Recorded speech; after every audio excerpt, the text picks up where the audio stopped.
día difícil porque el Barça pasa a las semifinales de la Champions, pero dando una imagen cuestionable. Así que bueno, vamos al grano. La pregunta que todos se hacen: ¿el Barça jugó mal? Viene André Gómez para Jordi Alba, la última, le queda a Messi, está ¡gol!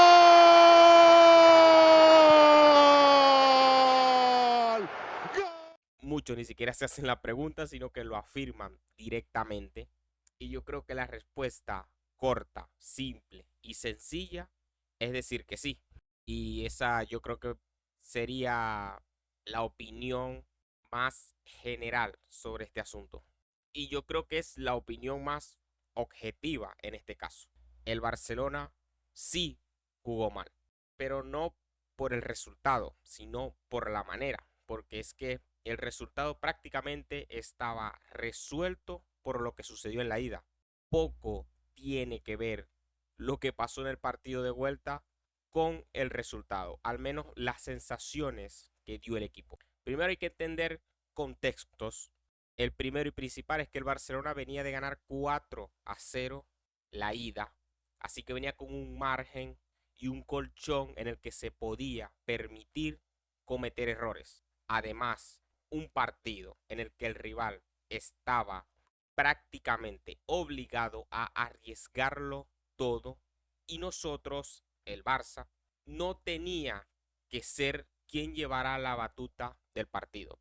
Así que, primero que nada, esta posición que tomó el Barcelona al inicio del partido de no ser quien llevara la batuta, el ritmo del partido, para mí es una decisión acertada, porque como sea el partido se te iba a tornar caótico. ¿Por qué? Porque es que los jugadores mentalmente no se pueden engañar y pensar que no tienen esa ventaja de 4-0. Esa relajación es casi imposible que no exista.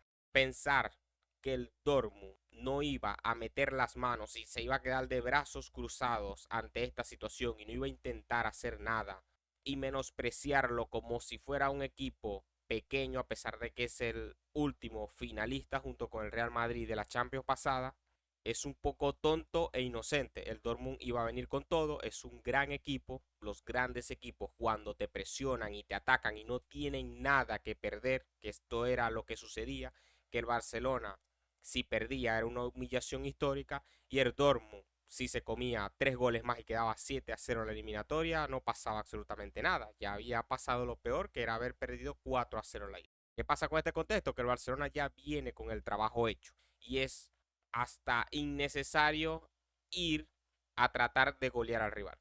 Pero ¿qué pasa?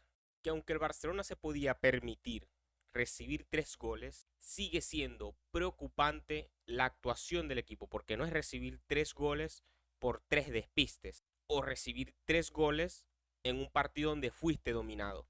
Es recibir 3 goles sabiendo nosotros cómo venía jugando el Barcelona de Hansi Flick. ¿A qué me refiero? Que lo que le pasó al Barcelona frente a Dortmund obviamente es preocupante. Es normal que la afición se preocupe, porque prácticamente el Barcelona sufrió de los males de los que supuestamente ya estaba recuperado. No es no haber goleado, no es no haber ganado, no es haber perdido el invicto, es la forma en la que sucedió, y por eso todo el mundo se hace alarma, porque es que el Barcelona sufrió de esas cosas, de esos detalles que había solucionado y que lo hacían ser el equipo que es hoy. El Barcelona jugó sin personalidad, la personalidad que había construido Flick en este equipo y la personalidad que nos venía acostumbrando. Es decir, tú ves un partido del Barça y sabes a lo que juega. Tú ves un partido del Barça y sabes que va a presionar, sabes que va a ser contundente, sabes que va a ser efectivo.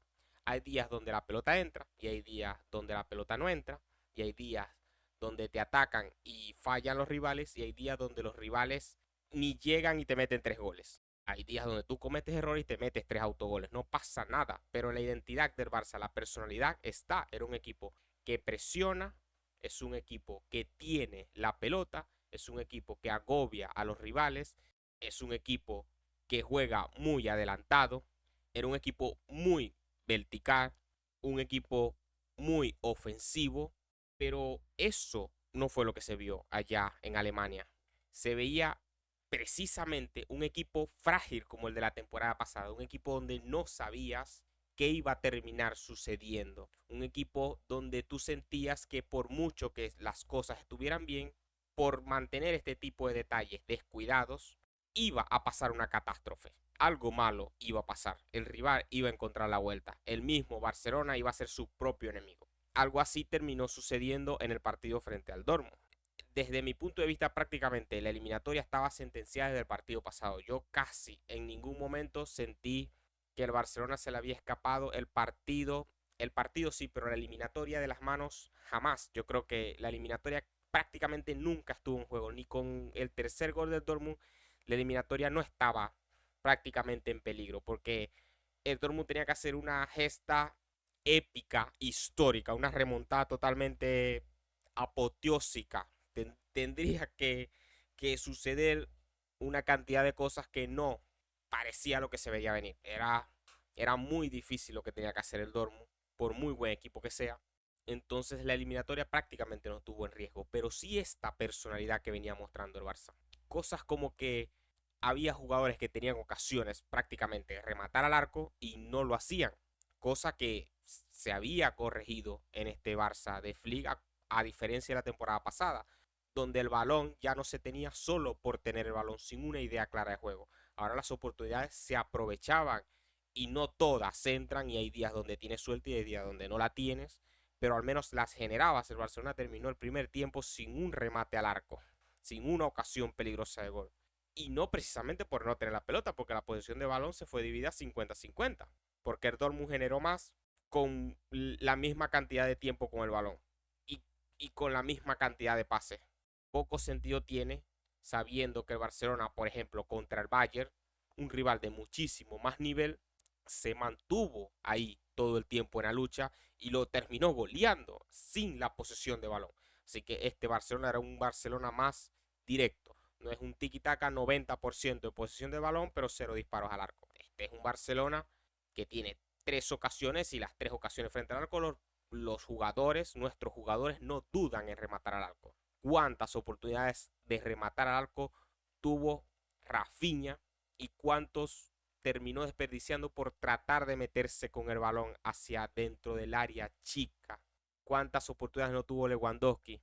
El único que medio lo intentó fue Yamal y vimos que no estuvo acertado. Otra cosa de la que pecó el Barcelona que parecía solucionado, y aquí es donde se encienden las alarmas, era esta cuestión de individualismo. Era un equipo muy colectivo que confía en los demás, pero se notó un Barcelona muy individual. Era como que Fermín tenía la pelota y quería meterse algo con la pelota. Yamal muchas veces en vez de jugarla simple quería hacer una locura. Y precisamente parecía que era por esto, por este corchón del 4-0. Era como que se tomaron muchas licencias y muchas libertades todos los jugadores y terminaron teniendo un mal rendimiento. Era como que todos querían brillar, todos querían golear y se olvidaron de que enfrente había un equipo tratando de liquidarlos y remontar.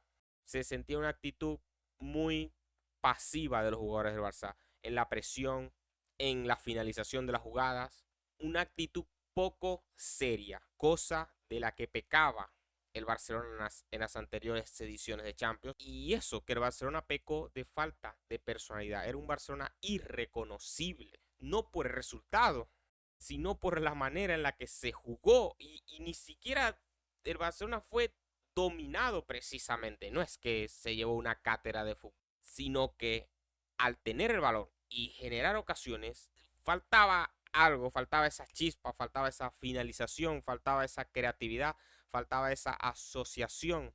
Y todavía con el partido 2-0, la eliminatoria seguía liquidada porque es que el Dortmund tenía que marcarte 3 goles más. Nosotros, como aficionados del Barça, y que confío y creo, objetivamente, creo que el Barcelona hoy por hoy es el equipo que mejor juega al fútbol en el mundo, sabemos lo difícil que es marcar 2 goles cuando tu rival no te deja. Sabemos lo difícil que es marcar 3 goles, sabemos lo difícil que es marcar 4 goles. No es que chasqueas y haces 4 goles, así que si le cuesta al Barça, que es el mejor equipo del mundo, imagínate al Borussia Dortmund, marcárselos precisamente al Barça, que es el mejor equipo del mundo. El partido cambia un poquito cuando entra Pedri, pero el Barça recibe otro gol y las cosas se vuelven a complicar. Sí, es verdad que Pedri es un genio y manejaba los tiempos y le dio más control al Barcelona, que era otra cosa de la que careció durante todo el partido. Es más simple. El Barcelona parecía que era quien necesitaba remontar al momento de gestionar la jugada, pero no al momento de finalizarla. ¿Se entiende? Al momento de tener el balón y de crear la jugada, el Barcelona estaba muy impreciso, muy ansioso en la salida de balón, porque es que el Dortmund ni siquiera presionó tanto, aunque sí presionó arriba más adelante cuando el partido se les puso más de cara, cuando más complicada estuvo la eliminatoria con el 3-1, pero antes de eso ni siquiera presionó tan alto. Era más una presión medio estática, ¿no? Así como que el equipo salían todos juntos, más no iban como fieras como el Barcelona, que te presiona al portero y lo tienes ahí. Pero había muchos pelotazos, muchas pérdidas de balón innecesarias, muchos balones innecesarios. Era como que, bro, estás ganando 4-0 la eliminatoria, no tienes necesidad de ir a buscar partido, ten la pelota 90 minutos, llévate el 80% de la posesión y vas a perder 1-0, pero te vas con 4 en una eliminatoria, no hay necesidad de complicarte. Y si haces un gol, lo haces, lo consigues. Esta parecía ser la mentalidad con la que el Barcelona iba a salir, pero no terminó siendo esa. Parecía al momento de gestionar la jugada como si Barcelona fuera quien necesitara remontar. Pero al momento de finalizar, cuando la tenían Rafinha, Yamal y Lewandowski, no finalizaban las jugadas. Era como que siempre querían dar un pase más, siempre querían hacer una cosa más. Entonces era muy ambigua esta estrategia. No sé qué le pasó al Barça en realidad. Me imagino que el resumen más fácil de esto era el colchón del 4-0. Es saber que el trabajo ya estaba hecho. Por mucho que en rueda de prensa digas una cosa, por mucho que tú quieras transmitir al equipo algo, por mucho que los jugadores digan algo, tienes ese factor mental que sabes que ya hiciste el trabajo, sabes que es muy difícil que te metan 5 goles en la vuelta. Y aunque todo el mundo las tuvo las ocasiones para meter 5 goles, no las metió, así de difícil es. Entonces, medio preocupante todo lo que pasó, pero toca confiar en que este equipo no le va a volver a suceder. Si es verdad que hay un punto bueno, que es esta presión del invicto, ya la perdimos, ya lo peor pasó.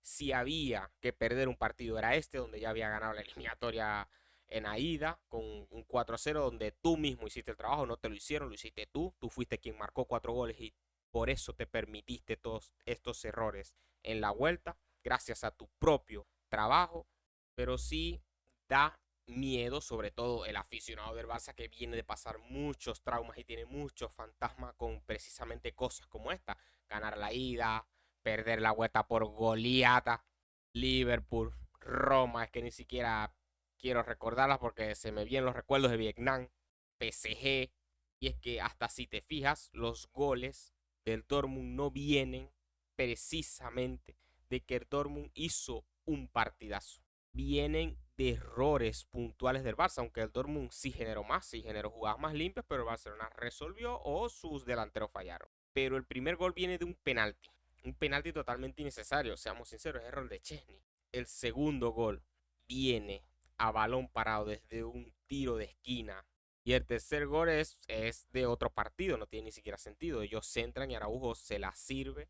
Y ese es otro tema del que hay que hablar, Araujo. Tú vienes y te metes al Instagram y miras y te encuentras comentarios de este tipo. Porque esta falta de confianza en juegos importantes, al nuevo favor y ficha por otro equipo. Ya se dieron cuenta que Araujo no sirve para la Champions, venta a final de temporada. Gracias a Dios que tenemos a Íñigo. Tu mentalidad es mala. Espero que nunca vuelvas a jugar. Hay que poner más empeño, Araujo. Manitos abajo, Araujo out y así. Ese tipo de comentarios que se le ataca a Araujo por el rendimiento que tuvo. Que seamos sinceros, tuvo un bajo rendimiento. Y bueno, si vemos, Araujo en las puntuaciones fue el punto más bajo del equipo, pero por mucho, por una diferencia notable. Fíjense que Cubarsí sufrió en defensa, pero sin embargo tuvo un rendimiento yo creo que aceptable. Koundé también sufrió y tuvo un rendimiento aceptable. Otro de los puntos más bajos del partido fue Yamal. Y es lo que vemos, puros puntos bajos, no vemos puntos altos. Fermín es el que supuestamente mejor jugó, pero como dije también antes, lo vi un poco ansioso. Araujo, otro error de Araujo, otro error que pone en peligro la temporada del Barcelona. Sin embargo, sigo estando en el barco de Araujo. ¿Por qué? Porque me parece un central de grandes características que comete este tipo de errores. Sí, y yo creo que eso es lo que tiene que, que a la gente no le gusta. Y sí es verdad que es un problema, pero debe corregirlo. Que es este de que tiene muchos despistes a lo largo de la temporada, porque tenemos que ser serios también y ser sinceros. Araujo no comete 10 despistes por partido ni 10 despistes por semana. Araujo juega una temporada muy limpia y comete 2, 3 despistes, pero que son importantes. Capaz comete 3 o 4 despistes más, pero que no terminan en, en situaciones que comprometan al equipo. Pero Araujo me sigue pareciendo un muy buen central, me parece un grandísimo central. Un central que hay que tener en el equipo, un central que es difícil de encontrar en otro equipo de Europa. No me parece un central del que te puedas deshacer sin sentir que perdiste algo bueno ahí. Sigo creyendo que Araujo, con el nivel que tiene, mejorándolo un poquitico más, se convertirá en el mejor central del mundo. Porque es que se puede mejorar, los errores de Araujo se pueden mejorar porque es más mental, es una cuestión de despiste. Sí es verdad que no tiene la salida de balón de Cubarsí, porque hay mucha gente que dice, no, que Araujo no tiene salida de balón. Tiene salida de balón, lo que es que no tiene la salida de balón de Íñigo y de Cubarsí, que tienen una salida de balón perfecta, 10 de 10. Pulcra, limpia, es la mejor salida de balón de dos centrales en el mundo, por eso son la pareja que son esta temporada. Y sigo creyendo fielmente y siendo objetivo, porque no, yo no soy fan de Araujo.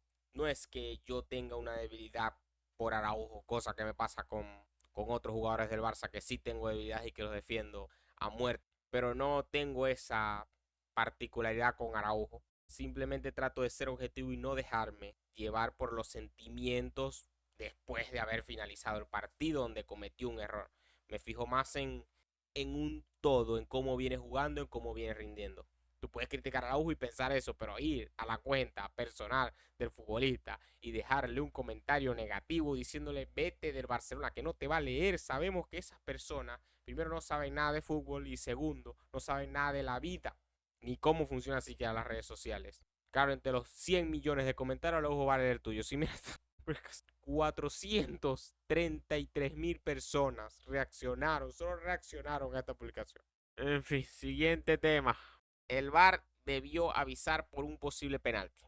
A mí esto me parece penal, lo dije cuando lo vi en vivo, no entiendo qué hizo el árbitro. Él ve la pelota y se le tira encima con la mano, no entiendo. Es de estas jugadas que no cortan nada, pero que son estúpidas, no sé qué hicieron aquí.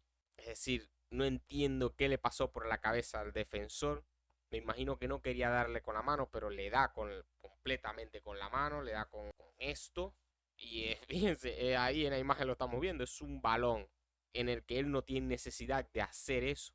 Donde en el peor de los casos, donde en el mejor de los casos es retención de balón, porque te le estás acostando encima al balón, pero es que te da en la mano. Me imagino que no quiso meter en la mano, no sé, es una cosa, seguro es un impulso de su mente, de su cuerpo, que lo hace reaccionar así.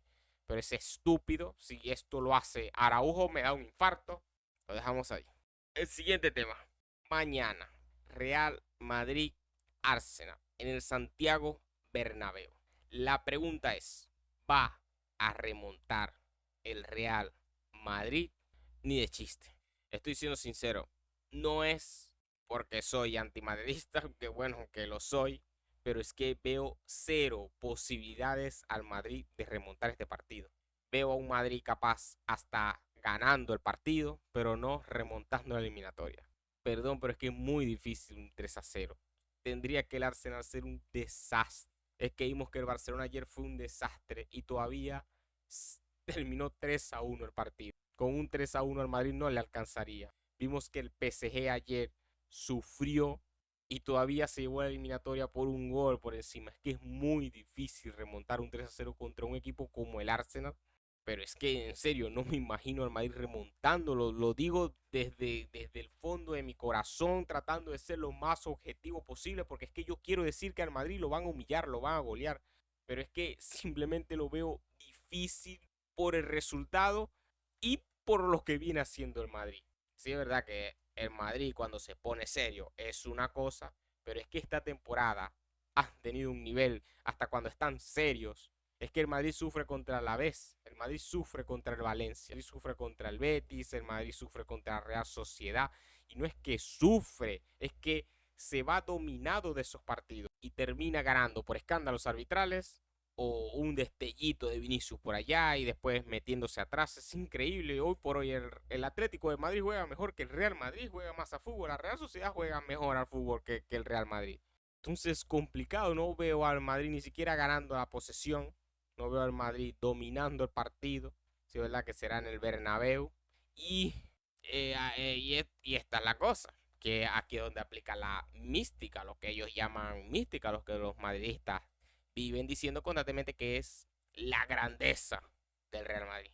Y es que será en el Santiago Bernabéu, ya sabemos, con el techo cerradito, para que el público se sienta más o para que el árbitro sienta más al público. Hay una pequeña posibilidad de que el Madrid remonte si aparece su mejor jugadorcito, que ya sabemos que son los árbitros bajo presión. El Santiago Bernabéu moverá la maquinaria, los jugadores de Real Madrid comenzarán desde el minuto 1. Es que lo veo, esto que estoy diciendo va a parecer una predicción del futuro. Desde el minuto 1, los jugadores del Madrid van a empezar a lanzarse al piso, a fingir faltas y a quejarse absolutamente por todo hasta que el árbitro comience a sentir la presión de tener a un banquillo encima y a 11 jugadores en el campo y a 90.000 personas obligándolo a tomar una decisión en la que en otro partido normal no la hubiera tomado, la va a terminar tomando. Ya sabemos que no siempre es un penalti a favor, no siempre es un gol en posición adelantada, que es increíble que con VAR todavía marquen goles en posición adelantada. Yo creo que irá más por esto de que, ya saben, cuando el Madrid no pueda salir de la presión, va a venir el jugador del Real Madrid y se va a tirar y el árbitro va a pitar falta. Cuando estén cerca del área rival, se van a tirar dentro del área e irán a provocar al árbitro y lo irán a presionar. Cuando estén al borde del área, se van a tirar y conseguirán un tiro libre que meterá Valverde, cosas así. No siempre es dentro del área y te pitan un penalti, no siempre es un gol en posición adelantada. A veces son estas cosas, faltitas, que te las pitan a ti, pero a ellos no. Cuando el Arsenal, la presión del Madrid lo esté agobiando y se tire, el árbitro no va a pitar y de ahí va a venir un gol. Y así es que gana esta gente. Es lo que digo, ellos siempre cuando les conviene, la conversación la debían a lo que les conviene, lo que ellos quieren hacer creer a la gente. No, que no te pitaron un penalti a favor, sabemos que no siempre es penalti a favor. A veces son las faltitas, a veces este offside que no levantaron la bandera y después termina en gol. Capaz después, al final del partido, termina siendo importante. Y este tipo de cosas. Que al árbitro le dé miedo levantar la bandera cuando es offside tuyo, pero la levantará por ansiedad cuando eso sale del otro y así, ya sabemos cómo es. Esto es mística. Esta es la mística que manejan ellos y eso probablemente sea lo que termine pasando en el Santiago Bernabéu. Todavía sí lo veo difícil, aunque esa es la única posibilidad que le veo al Madrid, que venga el árbitro y se ponga la capita. De resto, lo veo muy, pero muy, en serio, muy, bastante difícil. Digo la verdad, no creo que el Madrid remonte.